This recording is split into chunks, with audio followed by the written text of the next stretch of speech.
Renato AB. CDFGHIMNOPQRSTUVWXYZ. É com ele. É com todo esse alfabeto o nosso diálogo de hoje. Ele é jornalista, ele é formado em jornalismo, claro, em comunicação social, com habilitação em jornalismo impresso, e é pós-graduado. Ele tem especialização em direção teatral pela CAL, a famosa Casa de Artes de Laranjeiras do Rio de Janeiro, onde ele fez lá um curso de especialização em direção teatral e está dando cursos, inclusive, da companhia Acontece, em relação à dramaturgia e à direção teatral, porque ele também é dramaturgo. E ele é todas essas letras. Na verdade, o nome dele é Renato AB. Está aqui.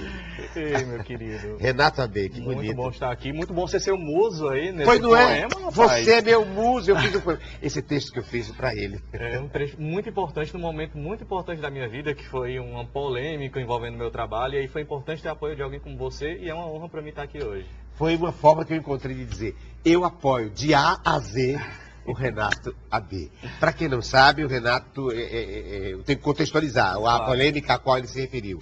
Aliás, é melhor que você contextualize. Claro. Diga lá. Ricardo, é o seguinte, como você bem sabe, toda semana eu entrevisto muita gente, eu converso com muita gente para o Caderno Vida e Arte, que é o caderno onde eu trabalho desde 2012. Na lista do Jornal Povo. Da área de cobertura de eventos, espetáculos, escultura, artes, etc.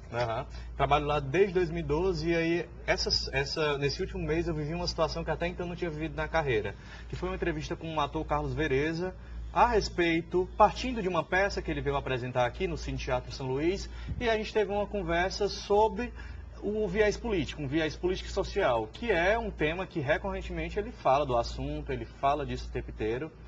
Olha aqui. E o que é isso? É a foto. A foto, né? E aí... Vai ilustrar o que você está dizendo. O seu encontro com o ator Carlos Vereza. E aí o que aconteceu? A conversa ela estava fluindo com muita tranquilidade, com muita calma, a gente falando sim de assuntos políticos, falando da abordagem que ele tem em relação a uma visão do que a gente está vivendo no país. E aí a conversa acabou indo para um outro lado, que no meio da entrevista ele interrompeu, dizendo que tinha percebido uma aura petista em torno de mim. Disse que era médium, disse que estava sentindo que eu era petista e que a partir disso eu não estava dizendo o que ele queria ouvir, e a partir desse momento ele não me respeitou mais como repórter e a entrevista ela não conseguiu mais fluir.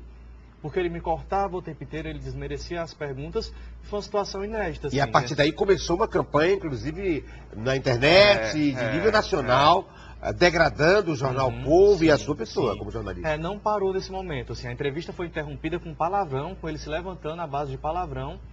E aí, depois disso, ele foi no meu perfil para me atacar diretamente. Depois disso, ele continuou postando no perfil dele, convocando as pessoas a irem na minha página para, enfim, falarem comigo, pararem esse jornalista petista, como ele estava dizendo para as pessoas.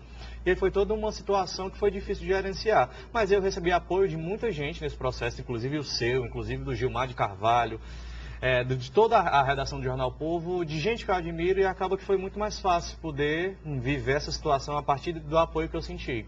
Mas foi realmente muito difícil, porque eu sempre fui acostumado a estar no campo do repórter. Tanto é que hoje aqui eu estou como entrevistado e isso é novo para mim. Virou notícia. E aí, assim... E eu quero dar um depoimento lindo em relação... Não é o depoimento que é lindo, é o que eu vou dizer em relação a você que é bonito por ser você. É que é um testemunho. Você mesmo na matéria, depois dessas agressões, você se comportou como um repórter profissional da maior competência. Porque você não levou esse ranço da mágoa ou do ofendido para a matéria. Você apenas descreveu.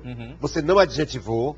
Nunca foi uma intenção adjetivar. Você não adjetivou, você disse que aconteceu isso, ele não disse nem o que foi o palavrão que ele mandou, não é? Disse que ele tinha uma aura petista, e você disse o que ele tinha dito, não é? Você não você partidarizou, não se pessoalizou. E eu nunca quis que fosse assim. Eu também não imaginava que a coisa ia tomar a repercussão que tomou, porque ele não parou ao longo dos dias seguintes à entrevista. E aí, quando foi sendo republicado, foi republicado na Folha, foi republicado no UOL, e a coisa não foi parando. Tanto que o jornal precisou sair com uma nota de repúdio. Uma semana após o jornal saiu com uma nota de repúdio, a ombudsman, que é a Daniela, que é uma jornalista que está lá no Povo, no papel de ombudsman, falando do que está acontecendo lá dentro, ela teve que repercutir isso na coluna dela, teve uma repercussão maior do que eu esperado. E tudo isso eu me vendo naquela situação que eu nunca quis estar e realmente, assim, eu fui lá atrás, lembrando que eu tinha aprendido na faculdade de jornalismo, do que eu aprendi com Ronaldo Salgado e outros professores, para entender que naquele momento meu papel era ser repórter e nada mais. Enfim, ainda bem que passou, ainda bem que o que acabou ficando de tudo isso foi, enfim, todo esse apoio que eu recebi de gente que importa para mim. Acabou também impulsionando, porque eu senti que a partir daquele momento eu tinha que redobrar toda a minha atenção em relação aos entrevistados, seja qual for a orientação política dele, porque de algum modo, foi um questionamento que depois eu me fiz. Será que eu não fui com a guarda muito baixa para alguém que já vinha Armado. com muitas armas? E aí hoje em dia eu repenso um pouco. Porque ele é um opositor do chamado petismo, Do um opositor do que ele entende que é petismo. Do que ele encara como sendo isso. E ele, o tempo inteiro, ao longo da entrevista, ele usou de associações muito difíceis. E enquanto repórter, atrás do repórter existe um humano que você conhece, que era difícil ouvir algumas coisas, como a Marielle. Tem um momento que ele fala da Marielle Franco. Ele diz que a Marielle Franco é um cadáver inventado, fabricado. E aí, naquela semana, estava fazendo um mês da morte dela. Então, assim, é difícil simplesmente ouvir aquele tipo de comentário. De uma pessoa morta, de uma pessoa que morreu do jeito que morreu. Inclusive, há 3 meses ela foi assassinada e a gente continua sem respostas. E aí o lado humano, como ele disse, piscava. Porque ele disse que minha aura piscava a cada vez que ele falava mal do PT. Ele disse que cada vez que ele falava mal do Lula, minha aura piscava. É porque ele não tinha um argumento, assim, palpável. Ele só queria me ofender de algum modo. E como ele não teve argumento, ele disse que era a aura que piscava, que ele sentia, não sei, no meu perispírito, que depois que eu fui aprender o que era perispírito, enfim, foi uma situação difícil, uma situação desagradabilíssima, passou. Não é? Porque ele é um homem que está, digamos, aliado à centro-direita, ou à direita mesmo, e envolve, inclusive, o espiritismo, né? Os centros espíritas. Recebi e os apoio. próprios espíritas se posicionaram contra, né? Sim, recebi apoio da classe espírita falando que não é papel de ninguém, enquanto médio, ficar apontando qual a orientação ideológica ou partidária de alguém. Do mesmo jeito que os sindicatos dos jornalistas aqui do Ceará também saíram com uma nota. No fim das contas, a coisa passou e não fiquei com rança, não fiquei com mágoa, eu fiquei com vontade de ir pra frente. E veja, você não estava ali para entrevistá-lo como jornalista do PT. Não. Você, inclusive, nem é afiliado ao PT. Não sou filiado ao PT e passo longe disso. Só que o que ele não queria, na verdade, era ser confrontado. É porque ele acabou falando de alguns assuntos e que eu não fiquei passivo diante daquilo, que é papel do jornalista, inclusive, confrontar. Ele trouxe alguns dados sobre a Marielle que não eram verdadeiros. E eu tinha lido sobre o caso, eu sabia que ele não estava falando a coisa certa. Ele disse, por exemplo, que lá no Complexo da Amarela teve apenas 40 votos. Que ela não era uma pessoa engajada na própria comunidade. E eu sabia que a Marielle eu tinha lido no dia anterior que ela tinha tido 1.600 votos na comunidade da Maré. Então, assim, a partir do momento que eu questionava os dados, que é papel de jornalista, sim, fazer isso, ele respondia como se fosse uma afronta, como se fosse até uma coisa pessoal, como se de algum modo, pessoalmente, ele estivesse me atingindo, mas não era o caso, assim. O repórter, claro, ele está ali para ouvir, mas ele não está para ouvir com ouvido passivo. O repórter, ele tem que, de algum modo, confrontar quando precisar confrontar. E, claro que respeitando sempre o entrevistado, a todo momento eu busquei respeitá-lo, como eu faço com qualquer um que vai entrevistar. Pois é, e mesmo depois do episódio, o Jornal Povo publicou entrevistas dele com destaque, sim. Né? E com fidedignidade, né? E com dignidade. Você não pessoalizou nem adjetivou, nem usou o seu trabalho jornalístico para responder a uma ofensa pessoal. Né? Não era a intenção. Porque ia cair num campo da polêmica rasa. Rasa, exatamente. Que eu nunca quis também que fosse isso. E não precisava, porque o próprio ato dele já é um ato, não é? Digamos, condenável, não é?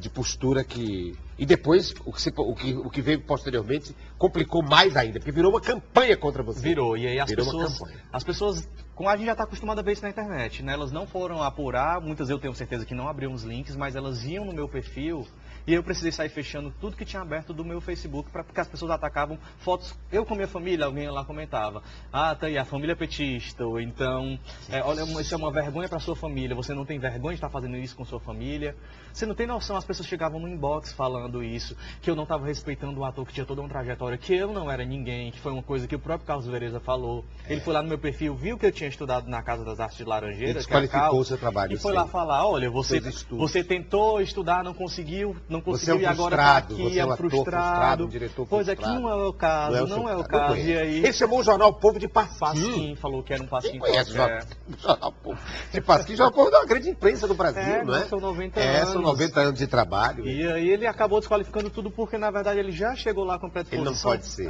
Não conversar. Não pode ser contestado. Eu fui entendendo que E aí eu fiz, então, digamos chamar de esse ato poético, enfim, com o nome dele, porque ele se chama Renato AB.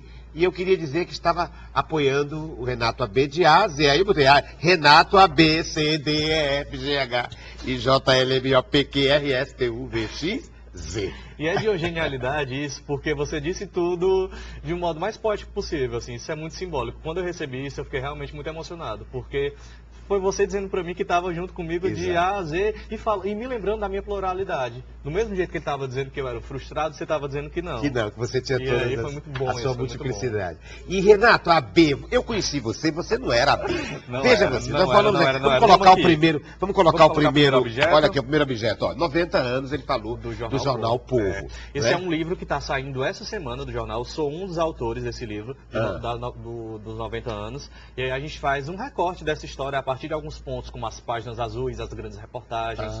Tá. É um livro que trata... Que vai ser lançado agora. Vai ser lançado agora. Porque tem um festival de arte se aproximando e aí tem uma série de ações incluindo esse livro. Incluindo esse livro que tem textos seus. Tem textos. Eu sou um dos autores. São 5 autores, eu sou um deles. Quem são os autores? Ao lado de gente que eu admiro bastante. É o Henrique Araújo, que está junto comigo, tá Henrique Araújo, tá Ana Meire Cavalcante, que é uma grande jornalista, uma grande inspiração. Tá o Jader Santana comigo, tá o Rômulo Costa, que é da minha geração, a gente começou junto lá e a gente tá junto e eu tô junto com esse grupo. São 5 autores para uma edição comemorativa histórica dos 90 anos do Jornal Povo. Mas eu lembrava que eu conheci você como Paulo Renato Abreu.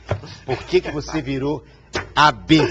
Te contar. Porque AB não é família, não é? Esse é que é o ponto, você não está entendendo. Renato AB? Eu sempre amei o meu nome completo. Meu nome completo é Paulo Renato de Menezes Abreu.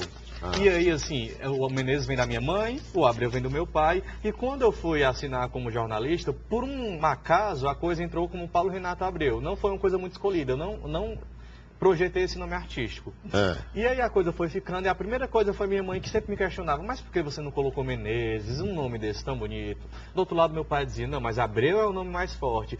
Quando na verdade eu gostava do nome completo e não ia dar para colocar o nome completo ali. Sim. Então desde o início eu tinha uma insatisfação com esse nome de trabalho. Tinha uma insatisfação, não gostava de Paulo Renato Abreu. E aí, no Rio de Janeiro, nesse período que eu fui fazer minha pós, eu fui me inscrever num concurso, que inclusive é um outro objeto que eu tenho aí, aqui. Cadê?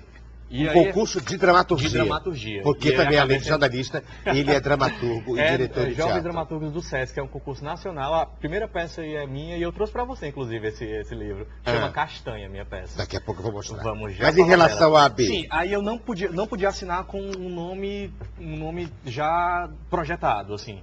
Porque esse concurso é para lançar dramaturgos, e aí eu assinei com um nome diferente, porque pedia isso. Na inscrição pediam para não assinar com um nome já conhecido. Criar um pseudônimo. Sim, criar um pseudônimo. Tá.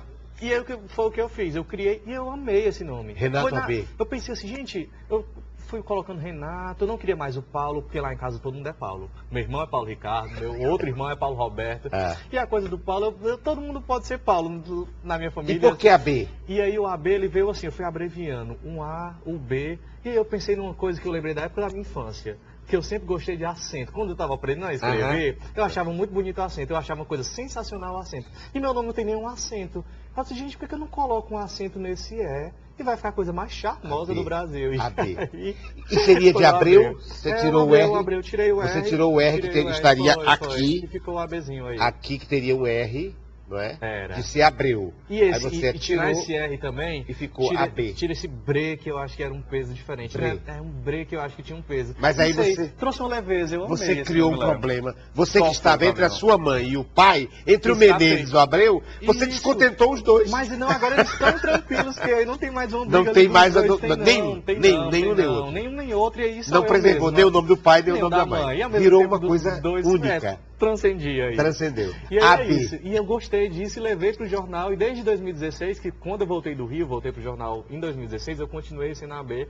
E eu acho que foi a melhor coisa que eu fiz recentemente em relação ao meu nome. Não tinha como ser diferente. AB. E a partir daí, Foi que eu fiz o texto para ele, Foi, dizendo que foi. ele é A, B, C, D, E, F, G. Botei Tá todas as vendo que eu não ia letras. ter ganhado um poema dele se eu não tivesse esse nome de AB? Renato AB. Então, o que que você me trouxe, então, o Jornal Povo. Trouxe muita coisa. Eu queria Você me começar trouxe o por Jornal ele. Povo para Pronto. começar por aqui, tá bom. Foi meu primeiro local de trabalho e é até hoje. Eu entrei lá com 20 anos, estou com 25, já estou com 5 anos de jornal.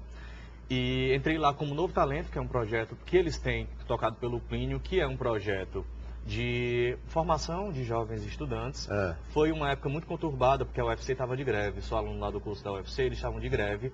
E aí você só pode entrar nos Novos Talentos, a época, no caso, hoje em dia mudou, a partir do 5º semestre.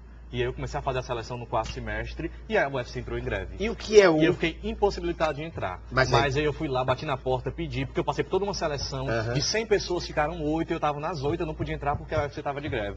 E aí o Plínio deixou que eu entrasse, o Plínio Bortolotti deixou que eu entrasse mesmo, ainda fora do semestre. E hoje você é uma referência dessa área, da área de cultura, sempre não é? aqui, jornalismo de artes, artes, espetáculos e cultura, não é? Desde o começo era o meu foco, então eu já pedi de cara para ir pro Vida e Arte, porque nesse primeiro momento... Vida e Arte, que é o caderno... É, o caderno de cultura, o Vida e Arte. Vai E completar hoje... 30 anos o Vida e Arte ano que vem. 30 anos. E aí pedi para ir pro Vida e Arte e lá eu fui ficando, porque eu sempre tive essa proximidade muito grande com o teatro, com o cinema, e não tinha um local perfeito. Mas sempre atento ao fato de que o Caderno de Cultura ele não é apartado da vida real, da política, do social. O Carlos Vereza é uma prova disso. A gente está lidando com artistas, mas a partir deles a gente fala do mundo todo. Então eu nunca quis, como o Ronaldo Salgado, não, quem brincava com isso era Ronaldo Salgado e o Agostinho Gossa. O Agostinho chamava de jornalismo frufru, assim, utilidade, ele brincava com isso. Eu nunca interpretei dessa forma, e aí até quando eu fui a uma palestra com ele, eu falei sobre isso com ele. Eu estava querendo reverter essa coisa do frufru. Porque é vida e arte. Vida e arte, a vida tá lá. Então hoje o jornalismo para você é esse mesmo jornalismo, digamos, cultural, aliás, sobretudo o jornalismo cultural, não pode circunscrever a arte do espetáculo apenas às artes dos espetáculos, apenas ao palco ou aos seus eventos, mas fazer um link com a vida, com a cidade, com as pessoas. Qual é o recorte, assim, qual é o viés, é isso? O objetivo é sempre esse. Do seu trabalho? Do meu trabalho é sempre linkar. Sempre nas reuniões de pauta, eu chego com um monte de pauta, meus editores eles já sabem que eu sou a cabeça mais louca daquele lugar, e eu estou sempre buscando esse link. Então, se a gente vai falar de um espetáculo, por que a gente não pode estabelecer isso com uma pesquisa? E se essa pesquisa, ela certamente bebeu de alguma fonte do palpável, do real. Então, um exemplo, eu fui fazer sobre o espetáculo Aquelas, que é um espetáculo da Você assistiu já? Sim, sim. Eu fui orientador. Claramente eu fui orientador. Aquelas, uma dieta para caber no mundo. De direção. Então, junto com o Murilo.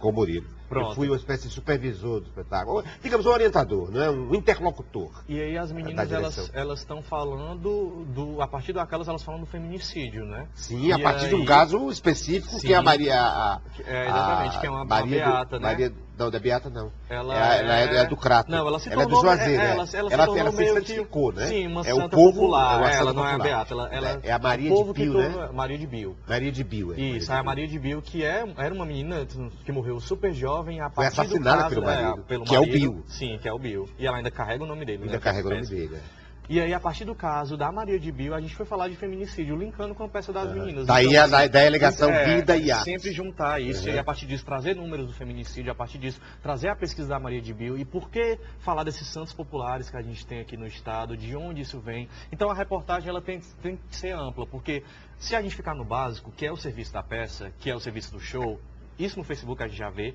isso no Instagram a gente já vê. Então a intenção é sempre avançar. Ficou bonito. Esse viés ficou bonito, né? Esse recorte ficou lindo, porque dá um ar de antropologia, de história. Sempre olhar o espetáculo na sua temática, na sua amplitude, né?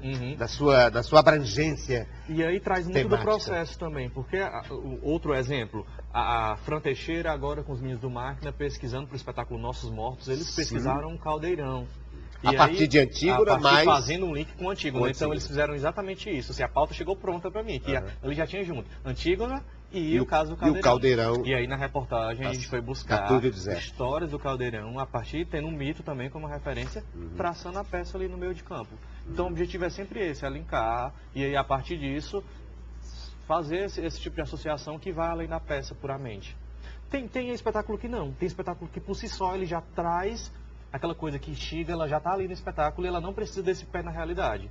Os meninos do Barraco da Constância tem, é um grupo que faz muito isso, que eles estão ali criando, sei lá, o próprio gênero teatral dentro daquele momento, estão ultrapassando isso.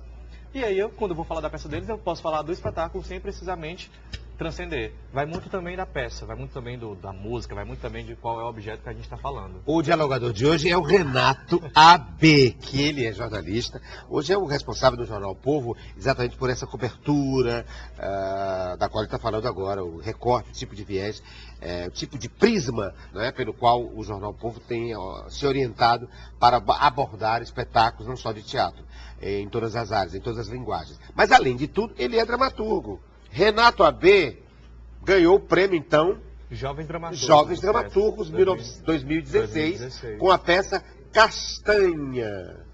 Olha, me ofereceu aqui, Ricardo, obrigado por me provocar a pensar novas histórias. Pois é, Castanha.